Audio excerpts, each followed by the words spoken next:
ஆரோக்கியமான வாழ்க்கை. एक आरोग्य जीवन।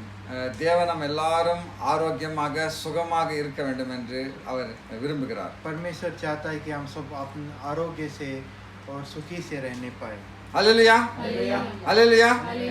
தேவன் நாம் ஆரோக்கியமாக இருக்கிற என்று விரும்பும் பொழுது प्रभु हम आरोग्य से रहना है करके चाहते समय நாமும் ஆரோக்கியமாக இருப்பதற்கு வாஞ்சிக்க வேண்டும். हम भी आरोग्य से रहने के लिए हमें प्रयत्न करना है। நாம் ஜெபிக்க வேண்டும். हम प्रार्थना करना है। ஆரோக்கியம் என்றால் என்ன? आरोग्य का मतलब क्या है? ஆரோக்கியம் என்றால் आरोग्य बोलने से உடல் ரீதியாகவும் शारीरिक रीति से, ஆவிக்குரிய ரீதியாகவும் आत्मिक रीति से, சமூக ரீதியாகவும் समूह रीति से மிகவும் சமாதானமாக ஆரோக்கியமாக இருப்பது. शांति और आरोग्य से रहना। அல்லேலூயா. हालेलुया। நீங்கள் சில ஜனங்களை பார்த்திருப்பீர்கள். आपने कुछ लोगों को देखा है, பார்ப்பதற்கு மிகவும் வலிமையாக நன்றாக ஹெல்த்தியாக இருப்பார்கள். दिखने में बहुत अच्छे तंदुरुस्त दिखेंगे, ஆனால் அவர்களோடு நீங்கள் பேசும்பொழுது பார்த்தால் लेकिन जब आप उनसे बात करते हैं तब आप देखने से அவர்களுக்கு ஆவிக்குரிய விதமாக அவர்கள் ஒரு மன சைக்காலஜி ஒரு மன அழுத்தம் உள்ளவர்களாக இருப்பார்கள். आत्मिक रीति से कुछ मानसिक रीति से उनका कुछ ना कुछ कमी घटी में रहते हैं। அவர்களால் சரியா பேச முடியாது இருக்கும். ढंग से बात नहीं कर पाते। அவர்களுக்கு மென்டலி ஏதாவது சைக்காட்ரி ப்ராப்ளம் இருக்கும். उनका मानसिक रीति से कोई समस्या रहता है। பார்ப்பதற்கு மிகவும் அழகாக இருப்பார்கள். दिखने में बहुत सुंदर रहेंगे। அப்போ நாம் சொல்லுவோம், तो हम बोलेंगे, ஓ இவ்வளோ அழகான ஒரு மனிதனாக இருக்கிறான், एक इतना सुंदर मनुष्य है, இவனுக்கு ஏன் இப்படிப்பட்ட ஒரு மென்டல் ப்ராப்ளம் ஏன் இவனுக்கு? इसको क्यों इस प्रकार का एक मानसिक समस्या? அப்படி என்றால் அவன் சமூகத்தை விட்டு விலகி இருப்பான். इसका मतलब वो समूह से छोड़कर अलग रहता है। அவன் நாம் எல்லாம் பழகுவது போல சமூகத்தோடு பழகுவது, பேசுவது, சிரிப்பது, அவன் சந்தோஷமாக இருப்பது அவனால் இருக்க முடியாது. हमारी तरह वो खुशी से आनंद के साथ लोगों के साथ मिलजुल कर वो नहीं रह सकता। அதனால் சரீரம் மட்டும் நன்றாக இருந்தால் அது போதாது. शरीर केवल अच्छा रहने से काफ़ी नहीं है। நம்முடைய ஆவிக்குரிய வாழ்க்கையும் நன்றாக இருக்க வேண்டும். हमारा आत्मिक जीवन भी अच्छा रहना है। அதன் பிறகு நம்முடைய சமூக வாழ்க்கையும் நன்றாக இருக்க வேண்டும். हमारा समूह जीवन भी अच्छा रहना है। அதுதான் முழுமையான ஆரோக்கியமான வாழ்க்கை. वही एक सच्चा आरोग्य एक जीवन है। நாம் வேதவசனத்தில் பார்ப்போம். தானியேலுக்கு எழுதிய புத்தகம், दानियल को लिखा हुआ पुस्तक chapter 1 verses 8. Daniel chapter 1 verses 8. परंतु दानियल ने अपने मन में ठान लिया, वह राजा का भोजन खाकर और उसके पीने का दाख मधु पीकर अपवित्र ना होवे, इसलिए उसने खोजों के प्रधानों से विनती की कि उसे अपवित्र ना होना पड़े। ஹல்லேலூயா. இங்கு தானியேலை பற்றி நாம் பார்க்கிறோம். यहाँ दानियल के बारे में हम देखते हैं। தானியேல் என்ன சொல்றான் என்றால், दानियल यूं कहता है। தானியேல் யார்? दानियल कौन है?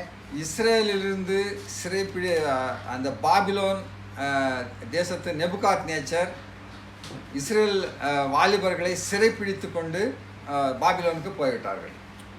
नेबुकदनेस्सर राजा ने लोगों को लेकर दानियल को पकड़कर अपनी जगह पर ले गए हैं। தானியேல் மாத்திரமல்ல, केवल दानियल नहीं, இஸ்ரேல் மீது அவர்கள் யுத்தம் செய்து अनेक ஜனங்களை சிறைப்பிடித்து போனார்கள். इस्राएल के साथ युद्ध करके अनेक लोगों को पकड़ के ले गए हैं। அதிலுள்ள நல்ல ஞானமுள்ள படிப்பறிவுள்ள அரண்மனைக்கு நல்ல வேலை செய்யக்கூடிய வாலிபர்களை ராஜா தேர்ந்தெடுத்தார். अपने राजमहल में अच्छा काम करने वालों के लिए कुछ अच्छे जवान लोगों को राजा ने चुन लिया है। அங்கே பிரதானிகளாகவும், அங்கே எழுத்தாளர்களாகவும், அங்கே நிர்வாகம் செய்கிறவர்களாகவும், மேனேஜ்மெண்ட் செய்கிறவர்களாகவும், இப்படியாக நல்ல இன்டெலிஜென்ட் பீப்புளை அந்த ராஜா அந்த அடிமைகளிலிருந்து தேர்ந்தெடுத்தார். राजा कुछ ज्ञानी लोगों को राजमहल के अंदर कुछ कार्य ज्ञान का काम करने के लिए, कुछ लिखने के लिए, कुछ हिसाब करने के लिए अनेक लोगों को राजा ने चुना है। அதில் தான் இந்த தானியேல், சாத்ராக், மேஷாக், அபேத்நேகோ என்ற இந்த இளைஞர்களை அந்த ராஜாவின் அரண்மனையில் வேலை செய்வதற்காக தெரிந்து கொண்டார்கள். उन लोगों में से दानियल, शाद्राक, मेशक, अबेदनगो, इन जवान लोगों को राजा ने राजमहल में काम करने के लिए चुना है। அவர்களோடு இன்னும் சில வாலிபர்களை தெரிந்து கொண்டார்கள். उनके साथ और भी कुछ जवान को चुन लिया है। ராஜா கட்டளையிட்டது என்னவென்றால், राजा ने क्या आदेश दिया, ராஜ போஜனத்திலிருந்து இந்த வாலிபர்களை போஷிக்க வேண்டும். इस राजमहल का भोजन से इन जवान लोगों को तुम्हें तृप्त करना है। போஷித்து அதன் பிறகு எனக்கு முன்னால் கொண்டு நிறுத்தி வைக்க வேண்டும். राजमहल का भोजन इनको अच्छा खिलाकर मेरे सामने इनको खड़ा हो। யார் நல்ல அழகாகவும் நல்ல திடகார்த்தமாகவும் இருக்கிறார்களோ அவர்களை நான் இந்த ராஜாவின் அரண்மனையில் வேலைக்கு நான் அமர்த்திக் கொள்வேன். कौन अच्छा हष्ट पुष्ट है उसको मैं इस राजमहल के अंदर काम कुछ कार्य सौंपने के लिए मैं उसको ले लूँगा। அப்பொழுது தானியேல் என்ன செய்கிறான்? तो दानियल क्या कहता है? அந்த ராஜாவின் அரண்மனை பிரதானி இடத்தில் போய் उस प्रधान के पास जाता है, எங்களுக்கு இந்த ராஜ போஜனம் எங்களுக்கு கொடுக்க வேண்டாம், हमको ये राजा का भोजन नहीं चाहिए, எங்களுக்கு சாதாரண போஜனத்தை எங்களுக்கு கொடுக்க வேண்டும், हमको केवल साधारण भोजन दे दो, பருப்பு வகைகள் கீரைகள் மரக்கறி இதை மாத்திரம் எங்களுக்கு கொடுத்தால் போதும், केवल दाल कोई साग, केवल हरी भरी सब्जियां यही देने से काफ़ी है। ராஜ போஜனத்தால் நாங்கள் தீட்டுப்பட விரும்பவில்லை. हम राज भोजन से हम अपने आप को अशुद्ध करना नहीं चाहते। அப்படியாக தானியேலும் அவரோடு இருந்த அந்த 3 வாலிபர்களும் ஒரு தீர்மானம் எடுத்தார்கள். इस प्रकार दानियल और उसके साथ रहने वाले बाकी जवान लोगों ने ये निर्णय लिया। ராஜ போஜனம் என்றால் அது நன்றாக ஒரு நான்வெஜ் சாப்பாடாக இருக்கும், அது கூட மது திராட்சை ரசம் இருக்கும், நல்ல சுவையான உணவெல்லாம் இருக்கும். राज भोजन मतलब अच्छा मधु होगा, अच्छा भोजन होगा, अच्छा बहुत ही टेस्टी भोजन रहता है। ஆனால் தானியேல் ஒரு தீர்மானம் பண்ணான். लेकिन दानियल एक निर्णय लेता है, இந்த ராஜாவுடைய போஜனத்தால் நாம் தீட்டுப்படக்கூடாது, इस राजा के इस भोजन से हम नष्ट नहीं होना है। அதனால் அவன் பிரதானத்தில் வேண்டிக் கொண்டு वो प्रधान के पास विनती करता है, ஒரு தீர்மானம் எடுத்தான். एक निर्णय लेता है। நம்முடைய வாழ்க்கையில் நம்முடைய உணவில் நாம் ஒரு தீர்மானம் எடுத்திருக்கிறோமா? क्या हमारे जीवन में हमारे भोजन में हमने कोई निर्णय लिया है क्या?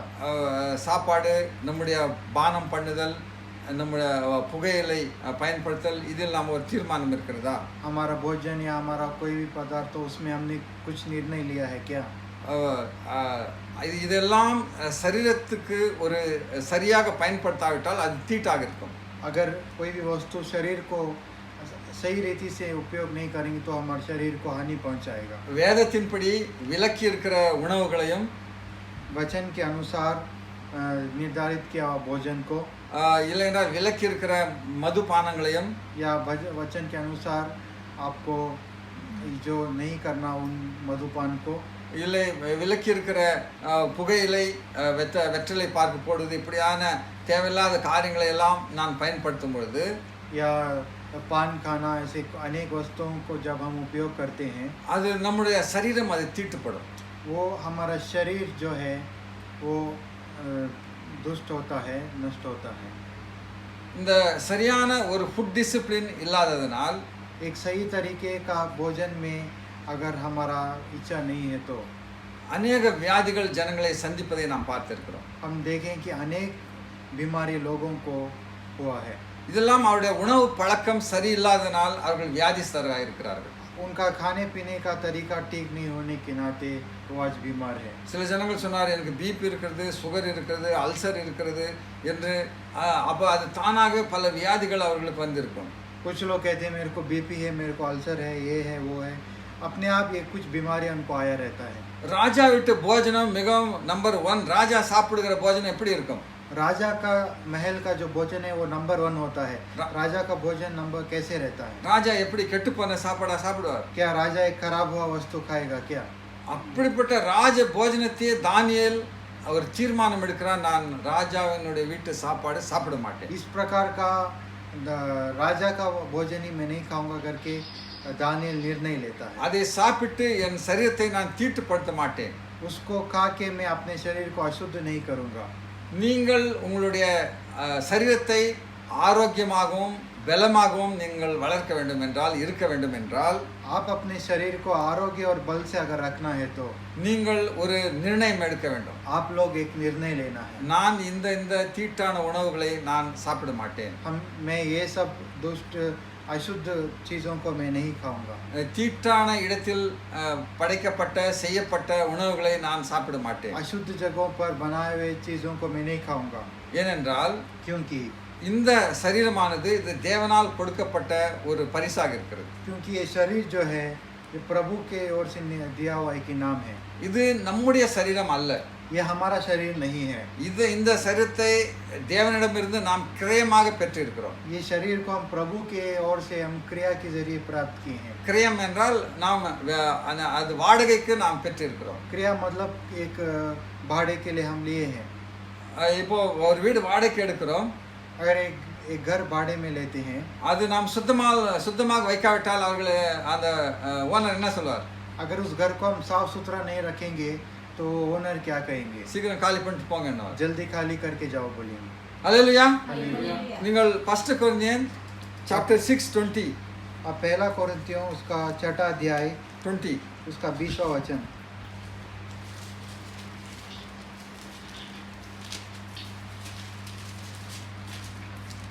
கிரயத்துக்கு கொல்லப்பட்டீர்களே, கிரயத்திற்கு கொல்லப்பட்டீர்களே, ஆகையால் தேவனுக்கு உடையவர்களாகிய உங்கள் சரீரத்தினாலும் தேவனுக்குடையவர்களாகிய உங்கள் சரீரத்தினாலும் உங்கள் ஆவியினாலும் தேவனை மகிமைப்படுத்துங்கள். क्योंकि दाम देकर मोल लिए गए हो, इसलिए अपनी देह के द्वारा परमेश्वर की महिमा करो। दाम देकर मोल लिए गए हो, इसलिए परमेश्वर को अपनी देह के द्वारा अपना देह के द्वारा परमेश्वर का महिमा करो. हालेलुया. நாம் இதை வாடகைக்காக நாம் இந்த சரீரத்தை தேவன் நமக்கு கொடுத்திருக்கிறார். हम भाड़े के लिए कुछ दिनों के लिए शरीर प्रभु ने हमें दिया है। மறுபடியும் நாம் இந்த சரீரத்தை நாம் தேவனுக்கு ஒப்படைத்து விட்டு நாம் தேவராஜ்யத்துக்கு கடந்து போக வேண்டும். फिर से ये शरीर को प्रभु को समर्पण करके प्रभु के राज्य को हमें वापस जाना है. ஒரு வீடு நாம் காலி செய்து விட்டு வேறு வீடு பார்த்து கொண்டு போகும்போது நாம் எப்படி போவோம்? हम एक घर को खाली करके दूसरे घर में जाते हैं तो हम कैसे जाते हैं? அந்த வீடு அப்படியே குப்பை கூளம் எல்லாம் விட்டு போயிடுவோமா? उस घर को क्या पूरे कचरे में ऐसे छोड़ के जाते हैं? எல்லாம் டேபெல்லாம் உடைச்சி போட்டு லைட் ஃபேன் எல்லாம் உடைச்சி போட்டு செவரெல்லாம் ஏபிசிடி எழுதி விட்டுட்டு அப்படியே போவோமா? क्या नल सब तोड़कर पेंट सब गंदा करके ABCD सब दीवार में खींच के जाते हैं क्या? ஓனர் என்ன சொல்வார்? ओनर क्या बोलेंगे? இது ஃபேன் ரிப்பேருக்கு இவ்வளோ ஆகும், फैन का खर्चा इतना होगा, ஒயிட் வாஷிங்க்கு இவ்வளோ ஆகும், ये चूना लगाने में इतना होगा, இதெல்லாம் பிரேக் செய்திருக்கிறீர்கள், आपने ये सब तोड़ा है, இதுக்கெல்லாம் சார்ஜ் மொத்தம் இவ்வளோ ஆகும், इसका चार्ज इतना होगा, இது மொத்தம் 60,000 உங்க அட்வான்ஸ்ல இருந்து கட் பண்ணிக்குவேன், टोटल 60,000 में तुम्हारे एडवांस से काटता हूँ, பேலன்ஸ் காசு இது இருக்குது எடுத்துட்டு போங்க, बैलेंस इतना पैसा है आप लेके जाओ. ஒரு செங்கலால் கட்டப்பட்ட வீடு நாம் காலி செய்து போகும்போது அதற்குரிய தண்டனை அபராதத்தை செலுத்தி போகிறோம். हम एक घर बदलते समय ही उसका अपराध उसका दंड को हम चुका के जाते हैं. அப்போ தேவன் இந்த சரீரத்தை வாடகை கொடுத்திருக்கிறார். लेकिन प्रभु ने ये शरीर हमें बसने के लिए दिया है. இந்த சரீரம் நம்முடையதல்ல, ये शरीर हमारा नहीं है, இது தேவனால் கொடுக்கப்பட்ட இது ஆலயம். ये प्रभु की ओर से दिया गया एक मंदिर है. ஹல்லேலூயா. हालेलुया. ஆனால் இதை தவறாக பயன்படுத்த நமக்கு அதிகாரம் இல்லை. इसलिए इसको हमें गलत रीति से उपयोग करने का हमको अधिकार नहीं है. இந்த சரீரத்தை நாம் தவறாக பயன்படுத்த முடியாது. इस शरीर को हम गलत रीति से उपयोग नहीं कर सकते. நம் இஷ்டப்படி இந்த சரீரத்தை நஷ்டப்படுத்த முடியாது. हम अपनी इच्छा के अनुसार इस शरीर को नष्ट नहीं कर सकते. அதே கொரிந்தியர் 3வது அதிகாரம் 1 கொரிந்தியர் சாப்டர் 3 16 17 16 17 விதமாக சொல்கிறது. पहला कोरिन्थियों 3 अध्याय उसका 16 और 17. நீங்கள் தேவனுடைய ஆலயமாய் இருக்கிறீர்கள் என்றும் தேவனுடைய ஆவி உங்களில் வாசமாய் இருக்கிறார் என்றும் அறியாது இருக்கிறீர்களா? ஒருவன் தேவனுடைய ஆலயத்தை கெடுத்தால் அவனை தேவன் கெடுப்பார். தேவனுடைய ஆலயம் பரிசுத்தமாய் இருக்கிறது, நீங்களே அந்த ஆலயம். क्या तुम नहीं जानते कि तुम परमेश्वर का मंदिर हो और परमेश्वर का आत्मा तुम में वास करता है? यदि कोई परमेश्वर का मंदिर को नष्ट करेगा तो परमेश्वर उसे नष्ट करेगा, क्योंकि परमेश्वर का मंदिर पवित्र है और वह तुम हो. ஹல்லேலூயா. हालेलुया. இது தேவன் நமக்கு ஒரு ஆலயமாக கொடுத்திருக்கிறார். ये परमेश्वर ने हमको ये मंदिर के समान दिया है. நாம் எப்பொழுதும் அதை பரிசுத்தமாக அது வைத்துக்கொள்ள வேண்டும். इसे हमें हमेशा पवित्रता से रखना है। நம் இஷ்டப்படிக்கு அதை பயன்படுத்த முடியாது. हम अपनी इच्छा के अनुसार उसको उपयोग नहीं कर सकते। தேவன் என்ன என்ன டர்ம்ஸ் அண்ட் கண்டிஷன் சொல்லியிருக்கிறாரோ அதன்படி தான் இந்த சரீரத்தை நாம் பயன்படுத்த வேண்டும். परमेश्वर ने जो उपदेश दिए हैं उसके प्रकार ही हम इस शरीर को उपयोग करना है। குடிவெறி கொள்வதோ, पीना, दारू पीना, குடிவெறி செய்து இந்த சரீரத்தை கெடுப்பது, ये मधुपान करके अपना शरीर को नष्ट करना, இல்லை விபச்சாரம் செய்து இந்த சரீரத்தை கெடுப்பது, या व्यभिचार करके शरीर को नष्ट करना, தேவன் விலக்கிய உணவை சாப்பிட்டு இதை பரிசுத்த குலைப்பது, परमेश्वर ने अलग किया हुआ वस्तुओं को खाकर नष्ट करना, இதற்கெல்லாம் நாம் கணக்கு கொடுக்க வேண்டும். ये सबको हम हिसाब देना है। அதனால்தான் தேவன் இதை முழுமையாக பரிசுத்தமாக இருக்க வேண்டும் என்று அவர் எதிர்பார்க்கிறார். यही परमेश्वर चाहता है कि हम पूर्ण रीति से पवित्र रहें, ஏனென்றால் நமக்குள் தேவன் வாசம் செய்கிறார். क्योंकि हम में प्रभु वास कर रहा है। அதனால் இது நாம் ஒரு தேவனுடைய ஆலயமாக, நம்முடைய சரீரம் தேவனுடைய ஆலயமாக இருக்கிறது. हमारा शरीर परमेश्वर का एक मंदिर है, அது எப்பொழுதுமே அது பரிசுத்தமா இருக்க वो வேண்டும். हमेशा पवित्र रहना है। அல்லேலூயா, हालेलुया, அல்லேலூயா. हालेलुया। அதனால் கொஞ்சம் பேர் கொஞ்சம் ட்ரெடிஷனில் நீங்கள் பார்க்கும் பொழுது, अगर हम अपने रीति रिवाज में देखते हैं, இல்லை வேற ட்ரெடிஷனில் பார்க்கும் பொழுது, दूसरे रीति रिवाजों में देखते हैं, மரித்த பிறகு கூட அந்த டெட் பாடி கூட தண்ணி அதை குளிக்க வைத்துட்டு கொண்டு போய் அடக்கம் பண்ணுவார்கள். मरने मृत्यु के बाद भी उस शव को नहला के उसके बाद जाकर उसको दफनाते हैं। அவர் தான் மரித்து போனாரு, கொண்டு போய் மண்ணில் தான் போட போகிறார்கள். वो तो मर गए हैं, फिर जाकर हम मिट्टी में तो डालते हैं। அது அப்படியே ஒரு ஷோகேஸில் வச்சு அங்கே மேலே அப்படியாக ஆகாயத்திற்காக அனுப்ப போகிறதில்ல, हम उसको सीधा आकाश में तो नहीं भेजते हैं, ஷோகேஸில் வைக்க போகிறதில்ல, कोई शोकेश में नहीं रखते हैं, அதை எடுத்துகிட்டு போயிட்டு மண்ணுக்குள்ளே தான் போட போகிறாங்க. उसको लेके मिट्टी में डालने वाले हैं। பிறகு ஏன் அது சுடு தண்ணி வச்சு எல்லாம் சீக்காய் எல்லாம் போட்டு எல்லாம் வாஷ் பண்ணிட்டு எடுத்துன்னு போயிட்டு அடக்கம் பண்ணுறாங்க? फिर क्यों उसको उतना अच्छे से साफ करके उसको जाकर दफनाते हैं? நான் நினைக்கிறேன், मैं सोचता हूँ தேவன் எப்படி பரிசுத்தமாக கொடுத்தாரோ பிறக்கும் பொழுது, परमेश्वर जब जन्म लेते वक्त पवित्र से दिया है, அதே போல அதை பரிசுத்தப்படுத்தி उसी प्रकार उसको पवित्र करके அது கொண்டு போய் ஒப்படைக்க வேண்டும். उसको वापस सौंपना है। அதனால தான் கொஞ்சம் ட்ரெடிஷனல் அதை குளிப்பாட்டி அதன் பிறகு கொண்டு போய் அடக்கம் செய்வார்கள். इसीलिए अनेक जगह पर उसको नहला के बाद में उसको जाके पहुंचाते हैं। அப்படி என்றால் அந்த தேவனுடைய ஆலயம் எவ்வளவு பரிசுத்தமாக நாம் வைத்துக்கொள்ள வேண்டும். ऐसा मतलब हम परमेश्वर का आलय को कितना पवित्र रखना है। ஆனால் தேவன் நம்மிடத்தில் என்ன எதிர்பார்க்கிறார்? परमेश्वर हमारे पास क्या चाहता है? நம்முடைய சரீரங்களை பரிசுத்தமுள்ள ஜீவ பலியாக அவருக்கு நாம் ஒப்பு கொடுக்க வேண்டும். हमारे शरीर को एक पवित्र जीवन बलि करके हमें परमेश्वर को सौंपना है। அல்லேலூயா. हालेलुया। அது நம் இஷ்டப்படி இந்த சரீரத்தை நாம் பயன்படுத்தக்கூடாது. हम अपनी इच्छा के अनुसार इस शरीर को उपयोग नहीं कर सकते। அப்படி பயன்படுத்த தேவனிடத்திலிருந்து நாம் எந்த அதிகாரத்தையும் பெறவில்லை. ऐसा प्रयोग करने के लिए हम परमेश्वर से कोई अधिकार नहीं पाए हैं, அதனால் நாம் தேவனுடைய ஆலயமாக இருக்கிறோம். इसलिए हम परमेश्वर का मंदिर है। அடுத்ததாக ஸ்பிரிச்சுவல் ஹெல்த், ஆவிக்குரிய ஆரோக்கியம். दूसरी बात है आत्मिक आरोग्य। சில அநேக நேரங்களில் நாம் சரீரத்தை குறித்ததாக அநேக யோசனைகளை செய்வோம். हम कुछ समय पर शरीर के बारे में अनेक योजना करते हैं, அதை நாம் அப்படியாக அதை போஷிப்போம், அதை வளர்ப்போம். तो उसको अच्छा पोषण करते हैं, उसको बढ़ाते हैं। இயேசு கிறிஸ்து கூட சொன்னார், यीशु मसीह ने भी कहा நீங்கள் உங்கள் சரீரத்துக்காக ஏன் கவலைப்படுகிறீர்கள்? कि तुम अपने शरीर के लिए क्यों अपना चिंता करते हो? எண்ணத்தை உண்போம், எண்ணத்தை உடுப்போம் क्या खाएंगे, क्या पहनेंगे? என்று நீங்கள் அதற்காக நீங்கள் டென்ஷன் எடுக்காமல் இருங்கள். तुम टेंशन ना लेते हुए रहो। அல்லேலூயா. हालेलुया। நீ சரீரத்தை குறித்து அதிக கரிசனை செய்வார்கள், ஆனால் ஆவி குறித்த விஷயத்தில் அவர்கள் ஒன்றும் யோசிக்க மாட்டார்கள். शरीर के बारे में ज़्यादा चिंता करेंगे, लेकिन आत्मिक विषयों में कोई चिंता नहीं करेंगे। நாம் ரோமனுக்கு எழுதிய லக்னம் हम रोमियो को लिखा हुआ पत्रिका சாப்டர் 12 12வது அதிகாரம் சாப்டர் 12 1 and 2. ए भाइयों, हे भाइयों, मैं तुमसे परमेश्वर की दया हाँ। स्मरण दिलाकर विनती करता हूँ हाँ। कि अपने शरीर को जीवित अपने शरीर को जीवित और और पवित्र और परमेश्वर को भापता व बलिदान करके चढ़ाओ। परमेश्वर का भापता हुआ बलिदान करके चढ़ाओ। यही तुम्हारी आत्मिक सेवा है। यही तुम्हारा आत्मिक सेवा है। धोबी।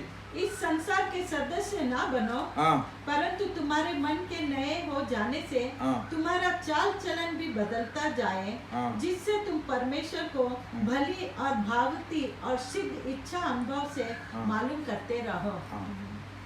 हालेलुया। அப்படி இருக்க हाँ சகோதரரே, நீங்கள் உங்கள் சரீரங்களை பரிசுத்தமும் தேவனுக்கு பிரியமுமான ஜீவ பலியாக ஒப்பு கொடுக்க வேண்டும் என்று தேவனுடைய இரக்கங்களை முன்னிட்டு உங்களை வேண்டிக் கொள்கிறேன். இதுவே நீங்கள் செய்யத்தக்க புத்தியுள்ள ஆராதனை. நீங்கள் இந்த பிரபஞ்சத்திற்கு ஒத்த வேஷம் தெரியாமல் தேவனுடைய நன்மையும் பிரியமும் பரிபூர்ணமான சித்தம் இன்னதென்றே பகுத்தறியத்தக்கதாக உங்கள் மனம் புதிதாகிறதுனாலே மறுரூபமாகுங்கள். हालेलुया। அல்லேலூயா. நாம் சரீரத்தை மட்டும் சுத்தமாக வைத்துக்கொண்டால் போதாது, हम केवल शरीर को शुद्ध रखना काफी नहीं है, நம்முடைய ஆவியையும் கூட நாம் பரிசுத்தமாக வைத்துக்கொள்ள வேண்டும். हमारे आत्मा को भी हम पवित्र रखना है. அநேக நேரங்களில் சரீரத்தை குறித்து அதிகமாக ஜனங்கள் அதை திட்டம் போடுவார்கள். अनेक समय पर शरीर के बारे में अनेक लोग कुछ ना कुछ विचार करते हैं. நல்ல பலமான நியூட்ரிஷன் ஃபுட்டு ஆகாரம் சாப்பிடுவார்கள். अच्छा तंदुरुस्ती भोजन खाएंगे, நல்ல ஜிம் போவார்கள், எக்ஸசைஸ் எல்லாம் செய்வார்கள். अच्छा जिम जाएंगे, कसरत करेंगे, நல்ல ஏர் ஸ்டைல், ஏர் ட்ரெஸ்ஸிங், நல்ல ஆயில் எல்லாம் போட்டு நல்ல மசாஜ் எல்லாம், ஹெட் மசாஜ் எல்லாம் செய்வார்கள். अच्छा हेयर ऑयल डालकर अच्छा हेड मसाज करेंगे.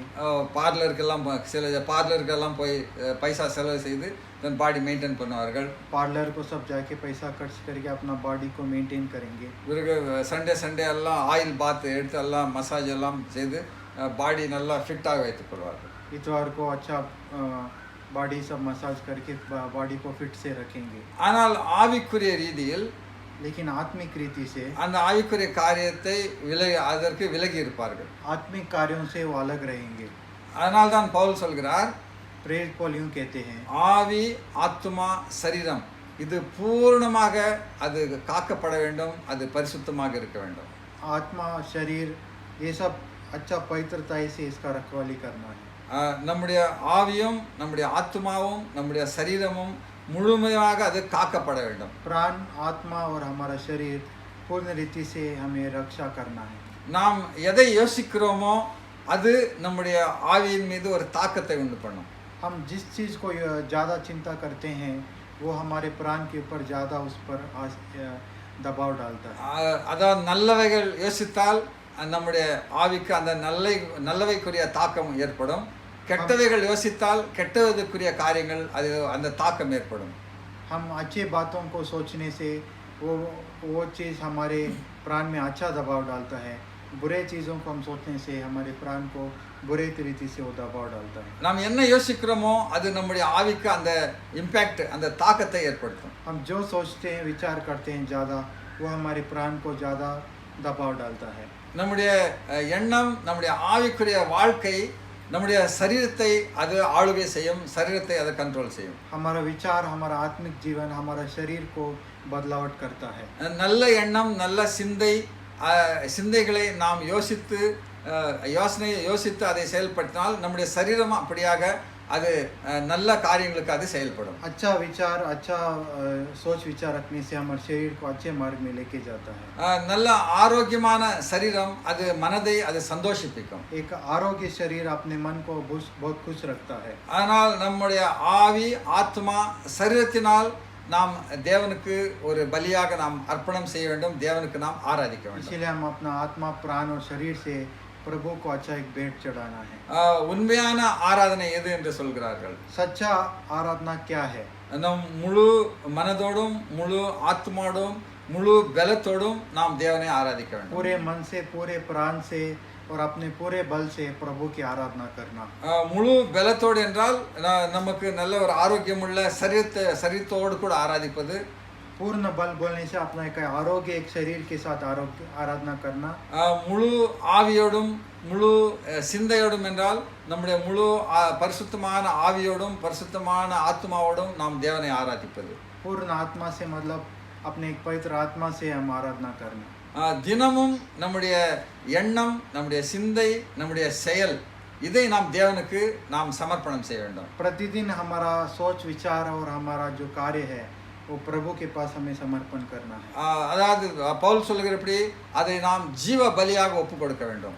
जिस प्रकार पौल कहता है एक जीवन बलि के समान अपने आप को समर्पण करना है। பரிசுத்தமுள்ள ஜீவ பலியாக நம்மை தாமே தேவனுக்கு நாம் அர்ப்பணம் செய்ய வேண்டும் என்றால் அவருக்கு சேவை செய்ய வேண்டும். पवित्र जीवन बलि बनकर हम अपने आप को प्रभु को समर्पण करना है, उसका मतलब प्रभु का सेवा करना है। ஜீவ பலி என்றால் என்ன?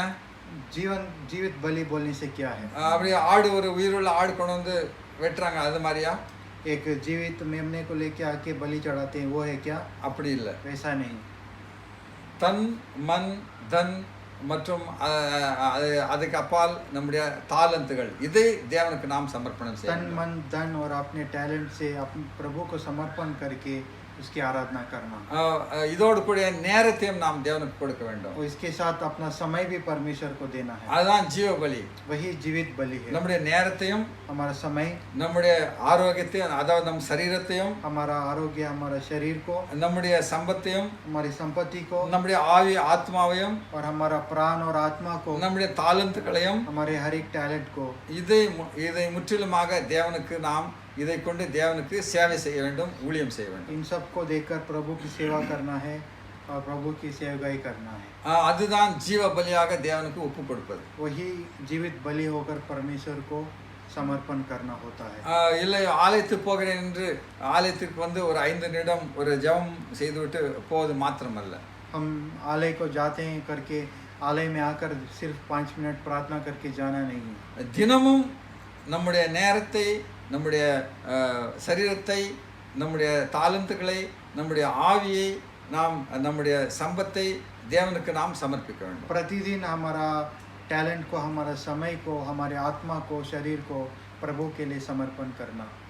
மனம் புதிதாக வேண்டும் என்று பவுல் சொல்கிறார்.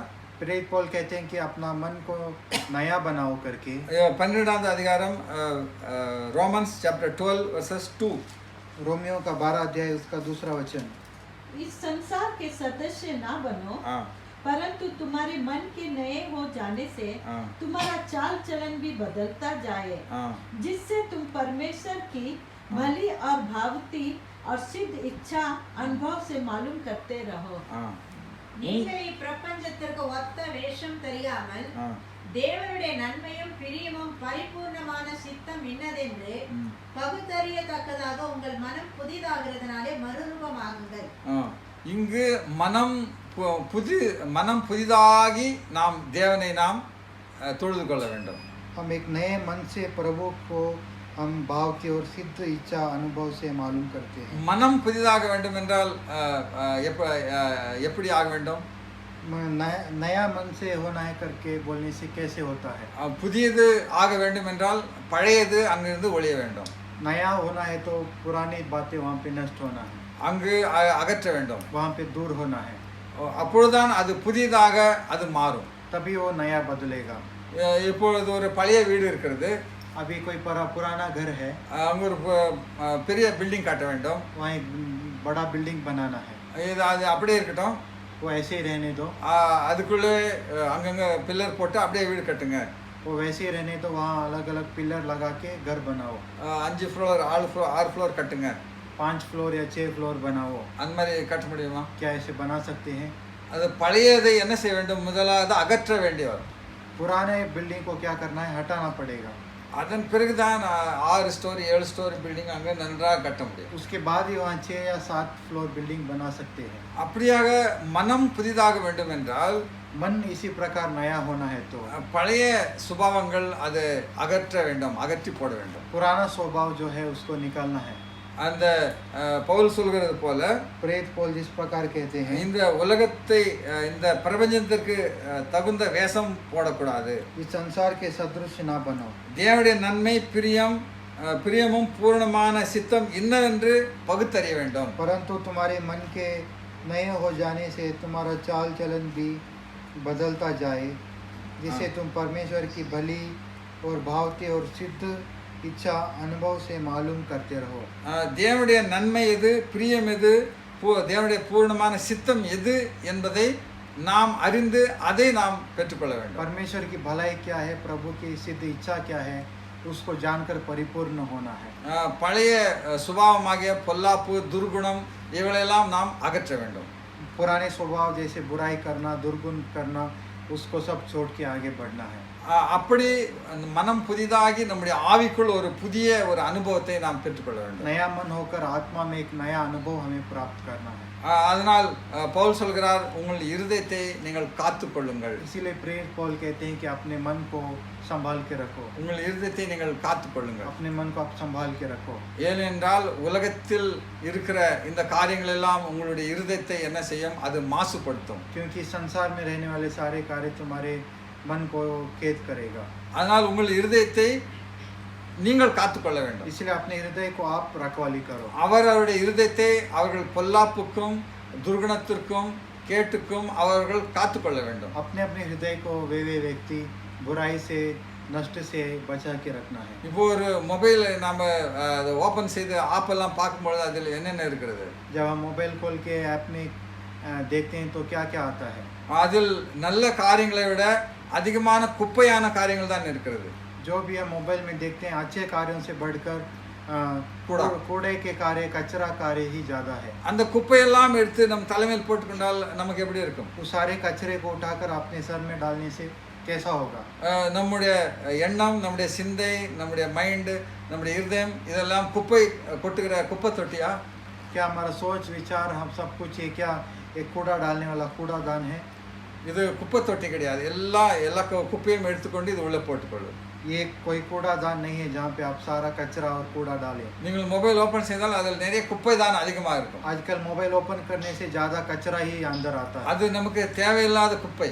वो हमको जरूरी नहीं वैसा कचरा है। சில ஜனங்கள் எப்போ பார் அந்த குப்பையை நோண்டி நோண்டி நோண்டி குப்பையெல்லாம் எடுத்து எடுத்து உள்ள நிரப்பிக் கொள்வார்கள். कुछ लोग उसी कचरे को ढूंढ ढूंढ कर अपने ऊपर पूरा अपना कचरा डालते हैं। அப்போ குப்பை உள்ள போனா என்ன ஆகும்? कचरा अपने अंदर जाएगा तो அங்க क्या? அசுத்தம், ஒரே பத்பு, ஒரே நாற்றம், அது அந்த இடத்தையே அது என்ன பண்ணும்? தீட்டுப்படுத்தும். ये अशुद्धता, बहुत ही कचरा, बहुत ही दुर्गंध पूरे शरीर को नष्ट करेगा। அதனால் தான் பவுல் சொல்கிறார், உங்கள் இருதயத்தை காத்துக்கொள்ளுங்கள். इसलिए प्रेरित पौल कहता है अपने हृदय को संभाल के रखो। பிலிப்பியருக்கு எழுதிய பத்திரிகை फिलिपियों को लिखा हुआ पत्रिका 4வது அதிகாரம் 4 अध्याय 6 और 7 वचन, 6 7 वचनங்கள். 6 और 7 वचन। किसी भी बात की चिंता मत करो, परंतु हर एक बात में तुम्हारा निवेदन प्रार्थना विनती के द्वारा धन्यवाद के साथ परमेश्वर के सम्मुख उपस्थित किए जाए। तब परमेश्वर की शांति जो सारी समझ से परे है तुम्हारे हृदय और तुम्हारे विचारों को मसीह यीशु में सुरक्षित रखेगी। तमिल में பிலிப்பியர் 4:6-7. நீங்கள் ஒன்றுக்கும் கவலைப்படாமல் எல்லாவற்றையும் குறித்து உங்கள் விண்ணப்பங்களை ஸ்தோத்திரத்தோடு கூடிய ஜெபத்தினாலும் வேண்டுதலினாலும் தேவனுக்கு தெரியப்படுத்துங்கள். அப்பொழுது எல்லா புத்திக்கும் மேலான தேவ சமாதானம் உங்கள் இருதயங்களையும் உங்கள் சிந்தைகளையும் கிறிஸ்து இயேசுவுக்குள்ளாக காத்துக்கொள்ளும். அல்லேலூயா. हालेलुया। உங்கள் இருதயங்களையும் உங்கள் சிந்தைகளையும் அது கிறிஸ்து இயேசுவுக்குள் காத்துக்கொள்ளும். अपने हृदय और अपनी चिंता को प्रभु यीशु मसीह में सन्मुख बचा के रखें। அதாவது இந்த உலகத்தில் ஸ்ட்ரெஸ், தபாவ், அழுத்தத்திற்கு ஒரு குறைவு இல்லை. इस संसार में चिंता और दबाव का थोड़ा भी कमी घटी नहीं है। ஒவ்வொரு மனுஷனுக்கும் हर एक मनुष्य को அநேக கோணங்களிலிருந்து ஒரு அழுத்தம் வந்து கொண்டே இருக்கும், ஒரு ஸ்ட்ரெஸ் வந்து கொண்டே இருக்கும். अनेक जगहों से मनुष्य को एक प्रेशर, एक टेंशन आता रहता है। இந்த உலகத்தில் யாரும் எனக்கு எந்த டென்ஷன் இல்லை, எந்த ப்ரெஷர் இல்லை, எந்த ஸ்ட்ரெஸ் இல்லை என்று சொல்ல முடியாது. इस संसार में कोई भी ये नहीं बोल सकता मेरे को कोई टेंशन नहीं है, कोई प्रेशर नहीं है करके कोई बोल नहीं सकता। ஒரு டென்ஷன் வந்து கொண்டே இருக்கும். एक एक टेंशन आते रहता है। குழந்தைக்கு அட்மிஷன் கிடைக்கவில்லை என்று ஒரு டென்ஷன் வரும். एक बच्चे को एडमिशन नहीं मिला करके टेंशन रहेगा। அட்மிஷன் கிடைத்தால் ஃபீஸ் கட்டுவதற்கு பணம் இல்லை என்று டென்ஷன் வரும். एडमिशन मिलेगा तो फीस भरने के लिए पैसा नहीं करके टेंशन होता है, ஒரு எக்ஸாம் வருகிறது என்று டென்ஷன் இருக்கும், फिर एग्ज़ाम आता है करके टेंशन होता है, பிறகு செமிஸ்டர் ஃபெயில் ஆகிட்டேன் என்று டென்ஷன் வரும், फिर सेमेस्टर में फेल हो गए करके टेंशन आता है, பிறகு அது பாஸ் பண்ணால் பிறகு வேலை கிடைக்கல என்று டென்ஷன் வரும், फिर उसको पास करते हैं तो नौकरी नहीं मिला करके टेंशन आता है, வேலை கிடைத்தால் கம்மியான சம்பளம் கிடைக்கிறது என்று டென்ஷன் வரும், नौकरी मिलने से कम तनख्वाह मिलता है करके टेंशन होता है, அதன் பிறகு திருமணம் ஆகவில்லை என்று டென்ஷன் வரும், फिर शादी नहीं हुआ करके टेंशन होता है, திருமணம் ஆனால் 5 வருடம் ஆச்சு குழந்தை ஆகவில்லை என்று டென்ஷன் फिर வரும், शादी होता है 5 साल बच्चा नहीं हुआ करके टेंशन होता है, அது குழந்தை பிறந்தால் அது அதற்கு ட்ரீட்மெண்ட்டுக்கு அது ஒரு ஏதாவது ஒன்று விட்டால் ஒரு டென்ஷன் மனிதனுக்கு வந்து கொண்டே இருக்கும், बच्चा டென்ஷனுக்கு जब கம்மி இல்லை. लेता है तो फिर ट्रीटमेंट और कुछ जिंदगी में एक के बाद एक टेंशन कुछ ना कुछ आते ही रहता है, இப்படியாக ஸ்ட்ரெஸ் மனுஷனுக்கு வருவது சுபாவம், ये सब मनुष्य को आना एक स्वभाव है, அது எல்லா மனுஷருக்கும் ஏதாவது ஒரு ஸ்ட்ரெஸ் இருந்து கொண்டே இருக்கும், किसी ना हर एक मनुष्य को कोई ना कोई चिंता रहता जरूर है, அது இருக்கிறவர்களுக்கும் இல்லாதவர்களுக்கும் ஏதாவது பிரச்சனை வந்து ஒரு ஸ்ட்ரெஸ் இருந்து கொண்டே இருக்கும், जो जिसको है जिसको नहीं है सबको कोई ना कोई चिंता बने रहता है, நிறைய பணம் இருக்கிறவனு கூட அவருக்கு ஒரு ப்ரெஷர் இருக்கும், எப்படி நான் இவ்வளோ டேக்ஸ் கட்டுறது, அவனுக்கு ஒரு டென்ஷன் இருக்கும், ज़्यादा पैसा रहने वालों को भी टेंशन रहता है, मैं इसका इतना टैक्स मैं कहाँ से भरूं, நான் எப்படி இதை அட்ஜஸ்ட் பண்ணுறது என்று அவனுக்கு ஒரு டென்ஷன் मैं இருக்கும். इसको कैसे एडजस्ट करूं करके उसको टेंशन रहता है, திடீர்னு பார்த்தா நைட்டோட நைட்டு இந்தியா விட்டுட்டு வேற எங்கேயாவது தேசத்துக்கு ஓடிடுவான், अचानक देखने से रात को रात ही रात इंडिया देश छोड़कर कहीं चले जाते हैं, ஏன் அவ்வளோ பெரிய நல்ல மனுஷன் ஏன் ஓடி போயிட்டா அப்படி, क्यों इतना अच्छा मनुष्य भाग जाता है, ஒரு ஸ்ட்ரெஸ்ஸு इतना टेंशन रहता है, அந்த ஸ்ட்ரெஸ்ஸு போக்குவதற்கு தான் இங்கே அப்போஸ்தலர் நல்ல ஒரு வழிகாட்டியை நமக்கு கொடுக்கிறார். वो टेंशन को हटाने के लिए ही प्रेरित पौल यहाँ पर एक राह दिखाता है, மன அழுத்தத்தை எப்படி தாங்க முடியும், इस मानसिक का- टेंशन को हम कैसे दूर कर सकते हैं, எப்படி மன அழுத்தத்தை நாம் மேனேஜ் செய்ய முடியும். कैसे इस प्रकार के दबाव को हम मैनेज कर सकते हैं, முதலாக பவுல் சொல்கிறார், पहले प्रेरित पौल कहता है எல்லாவற்றையும் குறித்து நீங்கள் தேவனுக்கு தெரியப்படுத்துங்கள், तुम हर एक विषय के बारे में परमेश्वर को बताओ, நீங்கள் தேவனுக்கு இதை தெரியப்படுத்துங்கள், परमेश्वर को ये बात जताओ, நீங்கள் 6வது வசனம் படிங்கள், 4:6. फिलिपियों 4:6 किसी भी बात की चिंता मत करो, ஆ परंतु हर एक बात में हाँ। तुम्हारे निवेदन, प्रार्थना, विनती के द्वारा धन्यवाद के साथ परमेश्वर के सम्मुख उपस्थित किए जाए। உங்களுடைய எல்லா பிரச்சனைகளையும் நீங்கள் முதலாவது தேவனுக்கு தெரியப்படுத்துங்கள், तुम्हारे हर एक समस्या को पहली बात प्रभु को जानकारी दो, உங்களுக்கு அநேக ப்ரெஷர் இருக்கிறது, அநேக டென்ஷன் இருக்கிறது, आपको अनेक प्रेशर है, अनेक टेंशन है, அநேக கவலைகள் இருக்கிறது. अनेक चिंता है, முதலாவது நீங்கள் செய்ய வேண்டிய காரியம், आप पहला करने वाला कार्य நீங்கள் ஊருக்கு இல்லை ஃப்ரெண்டுக்கு ஃபோன் பண்ணி சொல்வதற்கு முன்பாக आप लोगों को या किसी मित्र को फोन करके बोलने से पहले நீங்கள் முதலாவது தேவனிடத்தில் பேசுங்க. आप पहली बात उसको परमेश्वर को जताओ, ஆண்டவரே என்னுடைய ஜாபில் இந்த பிரச்சனை இருக்கிறது, प्रभु मेरे नौकरी में ये समस्या है, ஆண்டவரே என்னுடைய சேலரி இந்த பிரச்சனை இருக்கிறது, प्रभु मेरी तनख्वाह में ये समस्या है, ஆண்டவரே என்னுடைய ரெசிடென்ஸ் வீட்டுக்காக இந்த பிரச்சனை இருக்கிறது, प्रभु मेरे इस घर में ये समस्या है, ஆண்டவரே என்னுடைய ஃபியூச்சருக்கு இந்த டென்ஷன் இருக்கிறது, प्रभु मेरा आगे का जीवन का बारे में ये समस्या है, என் திருமணத்துக்குரிய காரியங்களில் இந்த டென்ஷன் இருக்கிறது. मेरा शादी का विषय में ये समस्या है, நீங்கள் தேவனுக்கு எல்லாவற்றையும் குறித்து முதலாவது தேவனோடு நீங்கள் கம்யூனிகேஷன் தொடர்பு கொள்ளுங்கள்.